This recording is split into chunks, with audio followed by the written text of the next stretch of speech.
because you can use less sets per muscle group per week, so less volume, with higher intensities, and you will get pretty much the same effect, the same result, as somebody who does the opposite and uses very high volumes with lower intensities. And it's all going to come down to one of the other things on there, which is hello and welcome to TK Pro Fitness. Now I know that you probably don't care too much about me or my background. You probably just want to know what the only 5 things are that you literally the only 5 things that you need to focus on when it comes to building muscle. I'm going to tell you that in literally 2 seconds. This isn't going to be a long intro, just so you know what sort of what qualifications I have. I'm Tyler. I'm a personal trainer. I'm also an online coach. I have been now for the last sort of almost 5 years. I've been into fitness and training for probably borderline 8 years. I know a fair bit about this stuff. And basically I've boiled down the only 5 things that you actually need to focus on when it comes to building out your own training plans, if you're doing your own programming, or something like that. It was always the bit that I was interested in, if I'm being completely honest. So I'm going to go through it. These 5 things are in a training context, by the way, so I'm not going to be mentioning anything about nutrition here. We are literally just focusing on the only 5 principles that you need within to build muscle within your workout plan. So that's what we're going to do. Let's do it. I've whacked out the whiteboard. I bought this a while ago purely for like content reasons. It's the sort of thing you have to do these days. And I've got a red pen as well, so it's kind of on brand, I guess. Right, so the only 5 things you need, let's go through them one by one, and I'll make them really, really easy. Okay, these first 2 are kind of linked, but the first one is training frequency. And all I mean by training frequency is how many times a week you hit a specific muscle group. Now, the reason I say that these 2 are kind of linked, you'll find out in a minute when I mention it, is because they're going to change depending on what the other one is. They're kind of 2 variables that are quite dependent on each other. But for most of you, the easiest way to think of this is if you can try and hit each muscle group 2 to 3 times a week, then you're doing really, really well. Now, you absolutely can build muscle with a frequency of once a week. This does work. But it has been shown time and time again to be suboptimal compared to trying to get in at least 2 times a week. And if you're hitting every single muscle group more than 3 times a week, then unless you've balanced your volume properly, okay, right, I've just mentioned the second one, then you're probably going to run into recovery issues. So 2 to 3 times a week is the sweet spot. Okay, number 2, we have training volume. How I'm going to define training volume for the sake of this video is how many sets per muscle group per week. So let's say you're hitting your chest, your pecs. If you hit them with 4 sets of press-ups on Monday and then you hit them with 4 sets of incline barbell press on Thursday,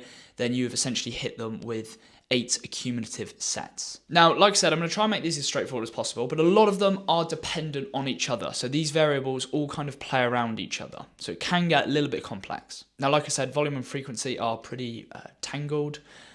They're both very dependent on each other, because if the frequency is high, then the volume per session is going to have to be lower, but the actual volume increase over the course of the week can be higher, which can be a good thing. However, if the frequency is lower, then the volume per session probably wants to be a little bit higher, because we're going to have longer recovery periods between workouts. So for an example, just to make that really simple to follow, if I hit chest on Monday and I'm only hitting chest once throughout the week, then if I hit chest for 8 to 10 sets, then I've got a full 6 to 7 days before I'm hitting chest again. I've got plenty of time for it to recover, because the higher volumes per workout will need longer recovery periods. However, if I hit something like 2 to 3 sets of chest on Monday, I might be able to hit 2 to 3 sets of chest on Tuesday, and then 2 to 3 sets of chest on Wednesday. And then maybe I'm a bit sore by then and I leave Thursday and I do 2 to 3 on Friday. So if you want to follow a very simple formula, then again, this would completely change, but I'm going to try and sum it up for most people. I'd aim for something like 8 to 12 sets per muscle group per week.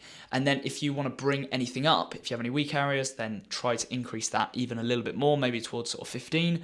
And if you have any strong areas and you are increasing up to 15 sets for the weaker areas, I'd bring the strong areas sort of down maybe towards the 8 mark, maybe even slightly lower towards 6, something like that. And the reason I say that is because it brings me on to number 3, which is going to be recovery. We've already kind of mentioned that as well, haven't we? So recovery is obviously very important. You don't build muscle in the gym, you build it outside of it when you're recovering. And recovery is going to be, just like these 2, very dependent around the other variables. So depending on how much volume you have in there, it's going to impact the recovery. If you have, like I've just said, multiple bouts a week with high volumes, you're going to probably be under recovered.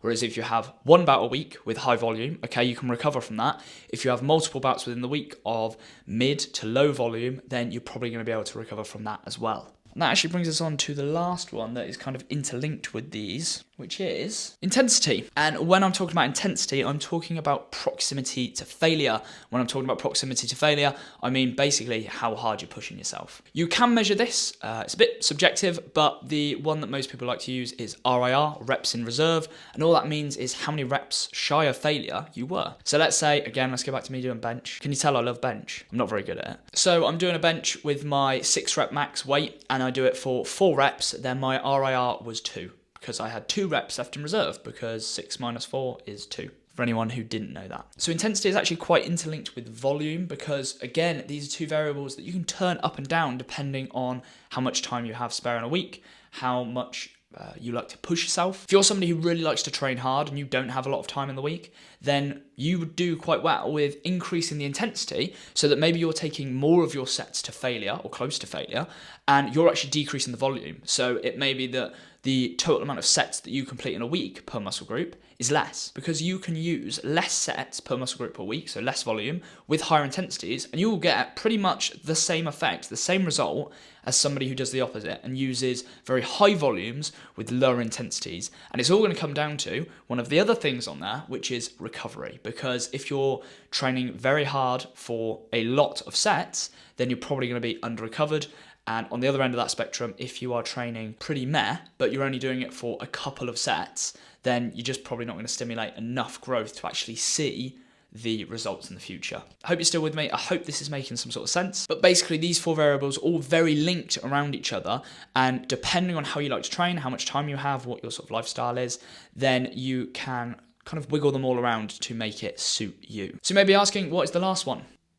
One of the things I learned in content school, I haven't been to content school, it's just like learning basically about content stuff, is that you should always save the most obvious one to last, because then everybody watches all the rest of it. Because if I put this one first, you'd all probably laugh and go, we already knew that. And the last one is progression. So you've all probably heard of progressive overload. All we're talking about here is we need to give the body some sort of reason to adapt. If you're currently bench pressing 60 kilos for 10 reps for 3 sets, and you go in every week and you do 60 kilos for 10 reps for 3 sets, you're giving your body no reason to actually force those kind of adaptations. And that's our job, is that we need to go in and tell our body that we're giving it a reason to force those adaptations. Don't tell it, sorry, just show it, do it. You know what I mean? And this can be done through a variety of different methods. Contrary to what you probably see online, you don't have to just either increase the weight or increase by 1 or 2 reps. You can play with the tempo. You can make the eccentric slower. You can have more control by doing that. You can do a pause in the middle. These may seem like sort of almost like fad type training styles, but actually they're all forms of progression, because they do one thing, they have one thing in common, and that is they make it more challenging. If you ask somebody to lift that 60 kilos for 10 reps, and somebody just does it with standard reps, they do it fairly quick. The other person does it with slower reps. Not only do they increase the time that they're lifting for, but the difficulty, the perceived difficulty is going to be higher, and therefore we have a better chance of stimulating that growth. So it's not to say that you should do that all the time. Don't do that all the time. But in the same way that you just wouldn't always increase the weight every single week, you can play around with these progression methods and models so that you can actually force progression, because that's where it comes from. So there it is. These are your only 5 things that you need to worry about when it comes to building out your own plans if your main goal is to build muscle. Literally just do these 5 things. I promise you, it's the only 5 things that you need to worry about within your training. And if you get all of them right, you will see growth. To be honest, if you get like 3 of them right, you're probably still going to see some decent growth. And if you're watching and you think this sounds a little bit complex, and maybe it's interesting, but it's just a bit complex, and you'd rather just get the results and not worry about all of this sort of training, sciencey stuff, then feel free, you can click the link below and I will do a free personalized game plan audit call. You can just book in your call. It's 15 to 20 minutes. We'll jump on. It'll be with me personally, and we can actually go over how we would sort of build this out for you and how this plan would look for you. So if that sounds good, click the link in the description and we'll get that booked in, and I will see you there. For those of you who I don't see that, who aren't interested in that, fair enough. I won't take it personally, but I hope you enjoyed. I hope you learned something, and maybe you'll even consider subscribing or clicking the like button or whatever it is that promotes this video, so that more people who potentially need it can see it and then do something with it. And if you have any questions about anything that I've mentioned, please feel free, drop a comment below and I will try and get back to as many as I can. I am quite rubbish with that sort of thing, but I'm trying to get better at it. So feel free, drop a comment below and I'll try and get back to it as best I can. Anyway, enjoy, and I will catch you in the next one.